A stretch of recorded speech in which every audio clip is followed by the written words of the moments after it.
Hello there everyone. After 6 whole episodes on the philosopher Friedrich Nietzsche, it's much time to move on. That means, of course, I'm back at this lovely place.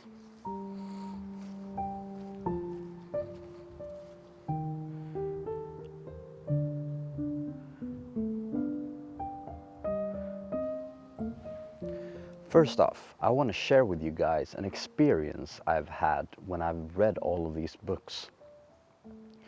I remember when I was back at university, when I was reading the course on the history of Western philosophy, we never really delved really deep into one philosopher. We just barely touched the surface on all of them. But now, I've experienced one special thing when I got really deep into one philosopher. And it usually occurs on the third or the fourth book from the same author. Because at that moment, I feel that I've embodied the ideas on a higher level. The easiest way I can explain it is that when I read a philosophical concept, that idea becomes like a singular dot in my mind, and I can have 100 of these singular ideas, but after a while of reading, like I said, the third or the fourth book, these dots slowly start to connect to each other, and if it's a good philosopher, in the end, it becomes almost like a singular, coherent picture. It's almost like you've entered into the mind of that one philosopher. And when all of these dots have been connected, so to say, it's easier to speculate what a philosopher would say about different subjects, even if the philosopher never wrote about it.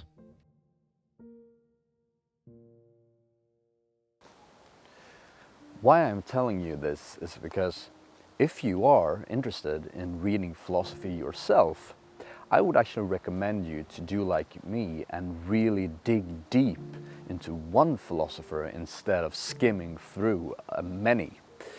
Because, I can explain a philosophical concept for you in minutes, but it really takes time to fully embody just one single idea.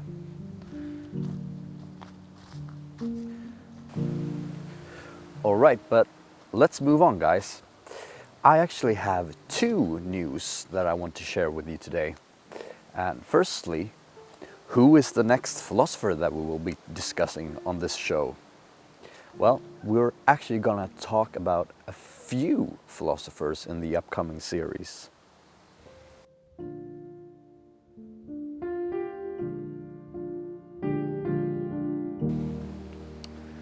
During the 17th and the 18th century, there was a big discussion in Europe on how we humans acquired knowledge and what knowledge was.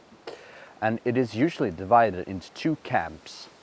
And in one camp you have the so-called British empiricist camp with philosophers such as John Locke, Bishop Berkeley and David Hume.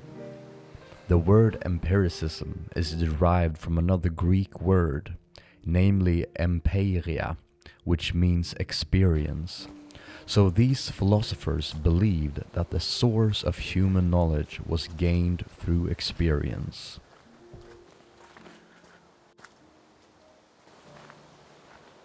And then on the continent, you have the philosophers that are usually referred to as the continental rationalists, with philosophers such as René Descartes, Spinoza, and Leibniz.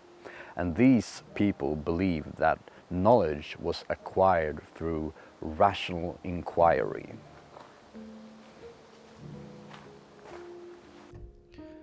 So we'll dig deep into epistemology in the upcoming episodes of Sound and Sophia. But which philosopher will we begin with? So in beginning this discussion of how we humans acquire knowledge, we obviously have to begin with the man who is usually referred to as the father of modern philosophy, and it is no other than René Descartes. And as always, we'll begin with an episode depicting his life.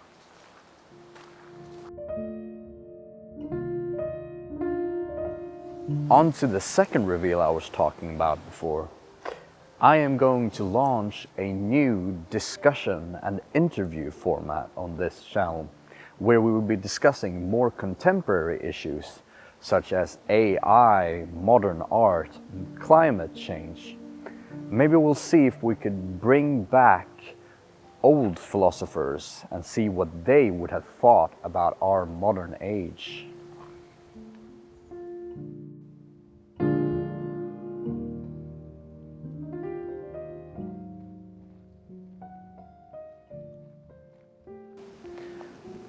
So, as you may understand, I am super excited about the future. Both the fact that I'm going to France to film the Descartes episodes, but also the new format. So, if this sounds interesting to you, make sure to subscribe. And also, all of the music that you heard in this episode was performed and produced by myself. So make sure to subscribe to the Sound and Sophia Records channel if you liked anything that you heard.